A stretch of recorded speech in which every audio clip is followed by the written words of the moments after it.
Someone who has threatened to sue you follows through and files a lawsuit against you. What's something very rare that people think is very common?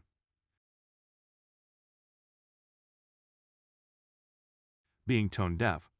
I'm a music teacher, and in my whole life, I've come across less than 10 individuals who truly cannot match pitch or tell the difference between what they're trying to sing and what is in fact coming out of their mouths. These people are usually completely unaware and think they're singing just fine, and yet I constantly hear, "I'm so tone deaf, I can't sing at all," from people with completely normal ability. I blame all the Idol and talent shows for making average people think if they're not Beyonce they should never sing and are awful. Most of us can hold a simple tune and enjoy doing so. Surviving if you ever need CPR, and if you do, you still can have serious problems. Movies and TV greatly over-exaggerate the success rate of CPR, which makes it hard for healthcare workers when families, with no clue what a real code is actually like, are in charge of their loved ones' code status thinking it's a surefire thing, but are just promoting patient suffering. My brother has the disconnection thing. His body goes on autopilot. Like he still replies, but it's all mostly nonsense or wrong. He can still move, and one time we've seen him continue walking, checking for cars, and all while crossing the road while being on the phone with us and talking total nonsense. Somehow he was still walking the right way like a normal human while having literally no brain for a few minutes. Once he logs in again, he doesn't remember a thing.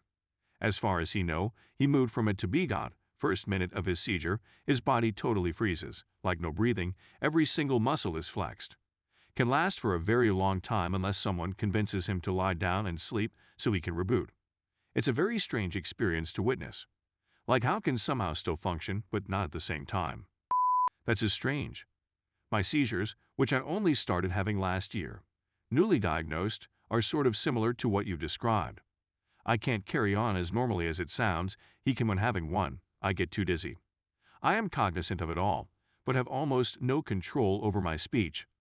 I sound robotic and high all at the same time and have no clue what I'm saying. Turquoise. I'm beginning study to be a jewelsmith, and apparently most of the turquoise on the planet has already been mined and used. What we use today is a stone called howlite that can visually imitate it. If it's real, it's likely hand mined from the few small mines remaining that have some left. Real turquoise is very expensive as a result. Yep, same goes for real jade too. The real stuff is expensive and hard to find. Most cheap jade is aventurine, glass, resin, serpentine, or some other kind of stone. A lot of jade is also injected with resin and dyed to get the clear, pale green effect. I wanted to buy a jade bangle and did a ton of research and found that the real ones cost at least a few grand, with the nice ones being tens of thousands, if not more. Also, pretty much all jade facial rollers are not real jade. Most are either glass, resin, or serpentine, which they like to call Zion jade, because it is found in jade mines, but isn't real jade. That explains why the last time I picked up some it seemed awfully expensive. It was all over the place when I was a kid. I never used it much, so I didn't pay attention. I was always a big fan of opals, with the big finds in Africa a few years back that got cheap. Average red garnets surprised me with getting expensive last time I looked at them though. They were also dirt cheap when I started fooling around with metal work, but that was probably close to 4 to 5 years back. Being aware/waking up under general anesthesia.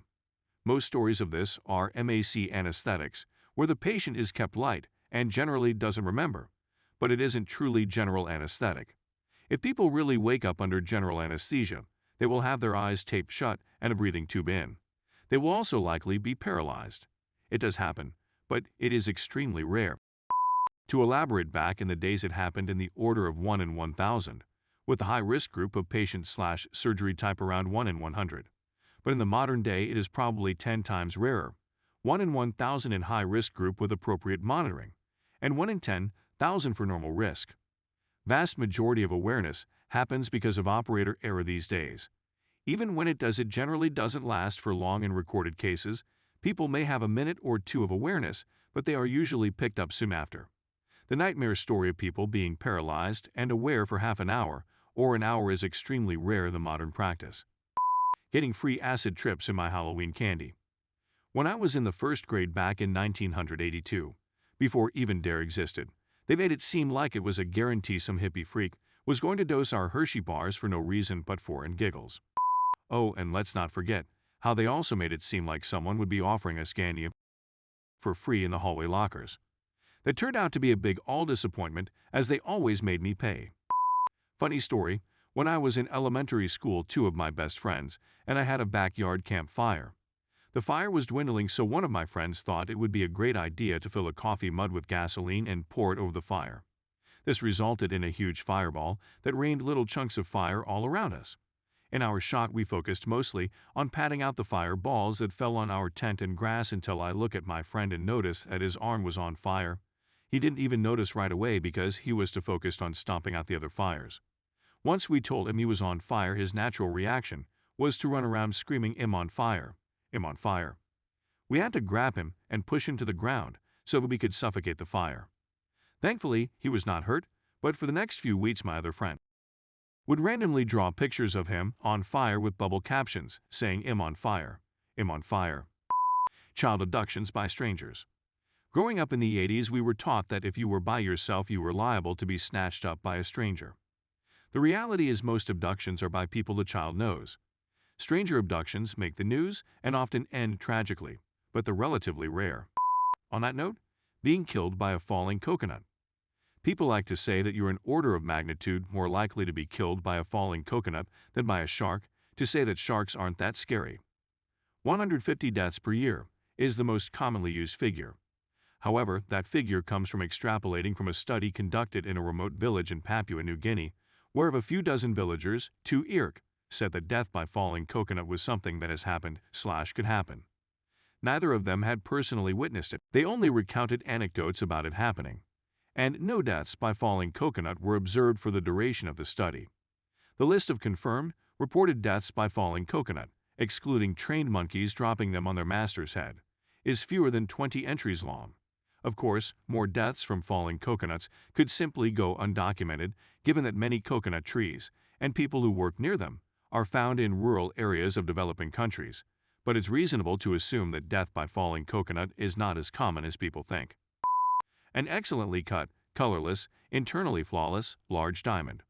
Whenever a diamond discussion pops up on Reddit, you see everyone saying diamonds aren't even rare. While it's true that diamonds can be commonly found, most diamonds are industrial grade and will be used for cutting and crushing, not jewelry. Even among jewelry-grade diamonds, there's a broad spectrum in quality, which is why you can find cheap diamonds at Walmart and Macy's, and you'll find engagement rings that are 1.5 to 2.0 carats that seem like a steal in their prices compared to something much smaller, but is more expensive because the color/cut/clarity are high grade. Dying a good death in America. Most people just don't want Granny to die naturally. Granny is a fighter after all. She would want to be put on a ventilator and have all manner of invasive procedures, because it was only last month that she was baking pies. Now Granny pulls through a previously fatal pneumonia thanks to technology, only to be debilitated from it in a nursing home where their kids visit once a week for 30 minutes. They get bed sores, get confused, climb out of bed, fall, break a hip, then of course have surgery for that, slowly recover only to die later of pneumonia due to poor mobility from the hip fracture.